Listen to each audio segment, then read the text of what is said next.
Hello students, you're watching my physics channel, Dr. Dushyant's physics classes on YouTube. Myself, Dr. Dushyant Pradeep, and in today's lecture we are going to discuss the Huygens theory of diffraction. And after that, we will discuss somehow the mathematical derivations for Fresnel's half-period zone. As all of us know, the Huygens has given the wave theory and explained the different concepts related to wavefronts. In one of its theory point, the points on every primary wavefronts acts as a source of secondary wavefronts. You might have remembered that one.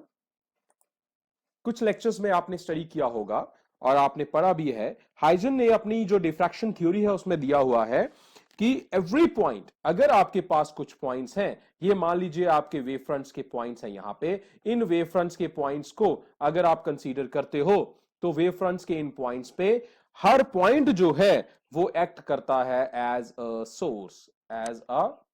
Source, किसका? Again new wavefront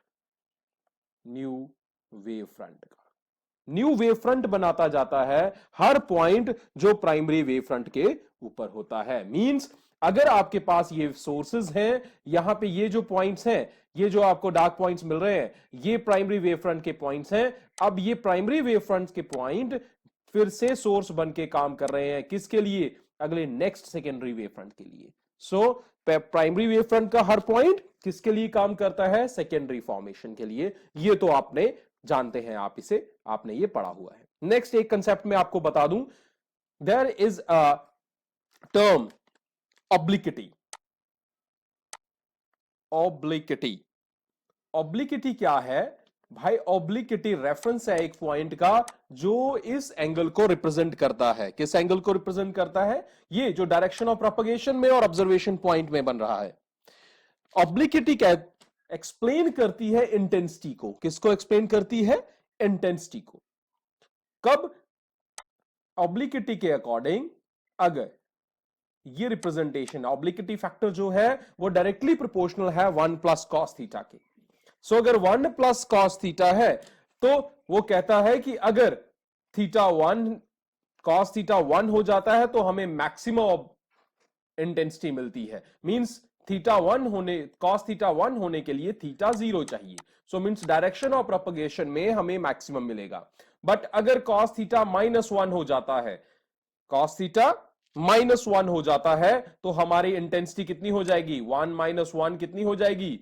0. और -1 कब होगा? जब ये direction बनेगी कहां पे? इस डायरेक्शन में.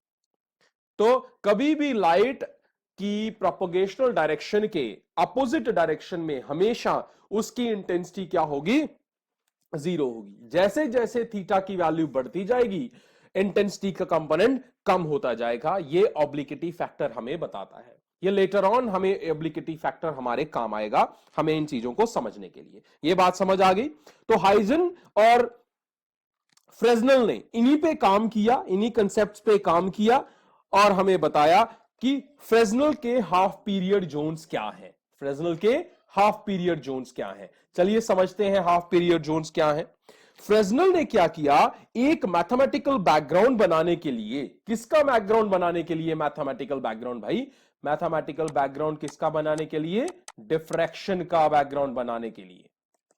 उसने क्या किया भाई? उसने एक पॉइंट लिया. मान लीजिए आपके पास ये डायरेक्शन है किसकी? ये डायरेक्शन है इंसिडेंस की. सोर्स इस डायरेक्शन से लाइट फेंक रहा है और यहां पे आपके पास पॉइंट है O. ये पॉइंट है पॉइंट ऑफ ऑब्जर्वेशन, और यहां पे इस O को मैं M मान के चल रहा हूं. क्या मान के चल रहा हूं?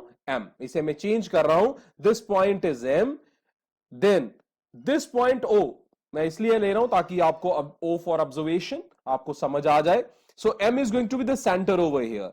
तब ये ABCD क्या है? ABCD एक बहुत बड़े वेव फ्रंट का एक हिस्सा है. ABCD क्या है? ABCD is the part of primary wave front.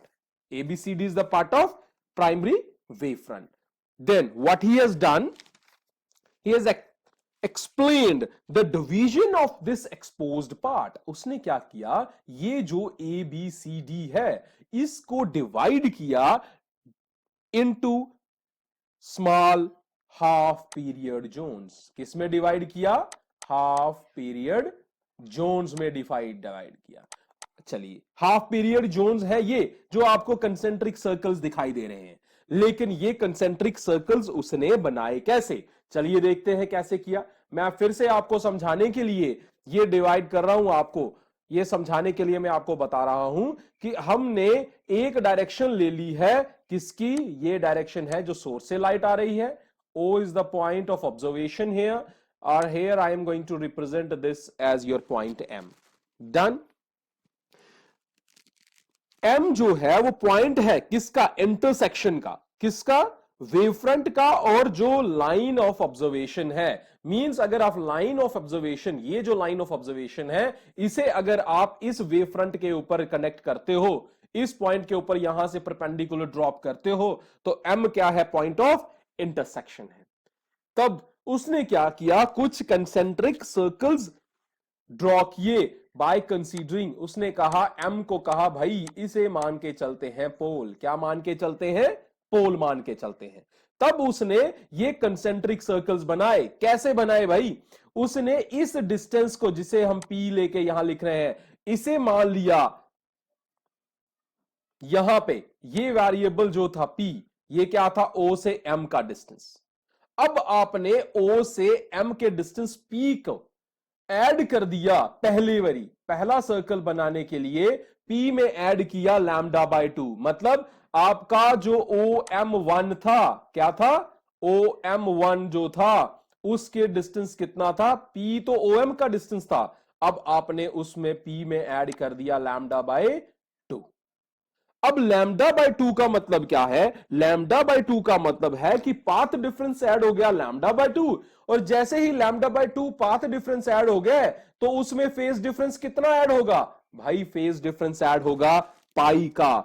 तो m जो कि पोल है, वहां से उसने सेकेंडरी वेवलेट्स बनाने स्टार्ट कर दिए। अब रिजल्टेंट इंटेंसिटी O पे चेक करने के लिए हमने इस प्राइमरी वेव फ्रंट को छोटे छोटे पोल्स में डिवाइड किया, छोटे छोटे जोन्स में डिवाइड किया। किस में डिवाइड किया? जोन्स में डिवाइड किया। और इन जोन्स को उसने क्या कहा? Half period zones. क्यों? क्योंकि उसने हर बरी OM के बाद जो OM1 था उसमें लैम्डा बाय 2 ऐड किया। नेक्स्ट उसने जो लिया उसमें और लैम्डा बाय 2 ऐड किया, means P plus lambda by 2 plus lambda by 2, means P plus 2 lambda by 2। अभी ये इसे कैंसिल मत कीजिएगा, समझते जाइएगा। तो ये P बाय 2 उसने ऐड किया पहले वेरी, फिर दूसरा उसने 2 लैम्डा बाय 2, OM3 पे जाने के लिए उसने एक और लैम्डा बाय 2 ऐड किया। तो हर सर्कल का जो ये O से डिस्टेंस ले रहा था, उसके आउटर सर्कमफ्रेंस का डिस्टेंस जो मान के चलिए ये गैप्स जो बन रहे थे, ये इनकी वैल्यूज, इनके ये डिस्टेंस उसने इंक्रीज किए। कितने? Lambda by 2। Lambda by 2 means half cycle का डिस्टेंस लेता गया। ये तो डिस्टेंस था भाई, ये अभी तक उसका रेडियस नहीं है, ये उसका रेडियस नहीं है। अब हमने निकालने हैं रेडियाइज। रेडियाइज की वैल्यू चेक करते हैं। रेडियाई, सबसे पहला रेडियाई कौन है? सबसे पहला रेडियाई है भाई आपका MM1, फिर है MM2, फिर है MM3। उसके लिए मैं आपको यह समझाता हूं कि ये डिस्टेंस जो रेडियाइज हैं वो मान के चलते हैं क्या है। पहले आपको जर्नल फॉर्मेशन में देखिए, हर बेरी मान लीजिए यहां से लेकर यहां तक का डिस्टेंस है R1, फिर यहां तक आगे R2, फिर थर्ड वाला R3। तो अगर आपके पास nth नंबर हो तो आपके पास टर्म हो जाएगी RP।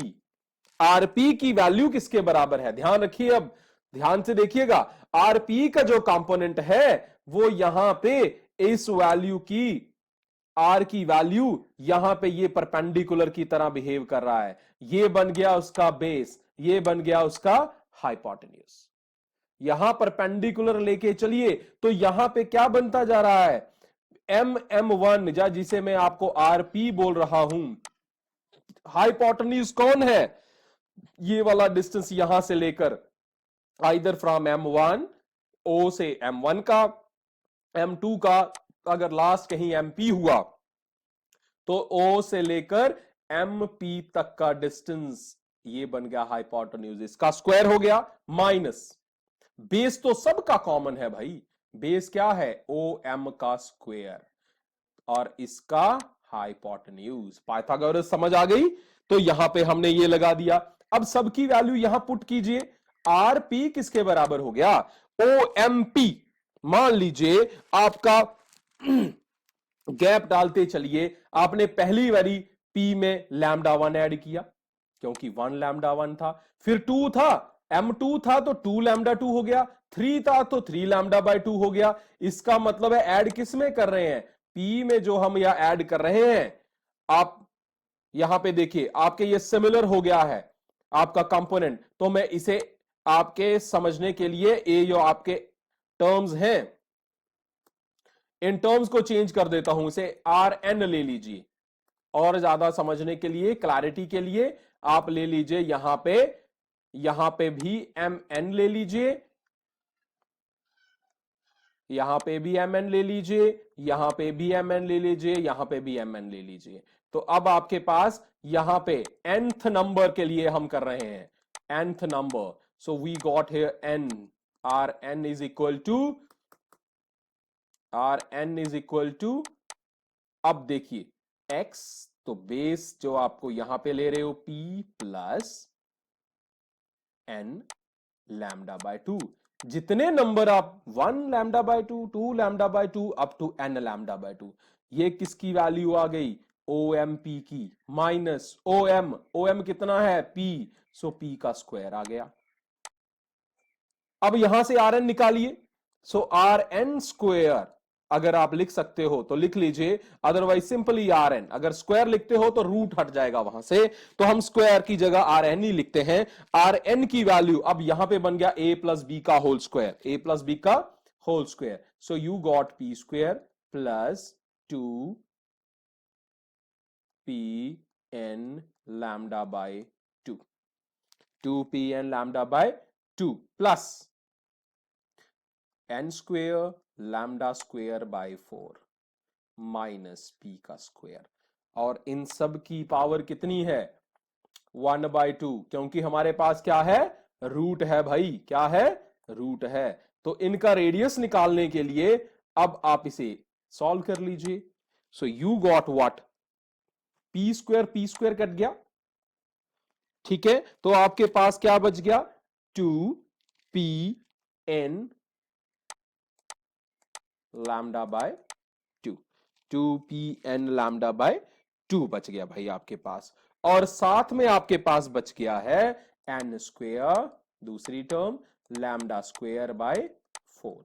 यहां पे ध्यान से देखिए लैम्डा वेवलेंथ है, बहुत छोटी वैल्यू है,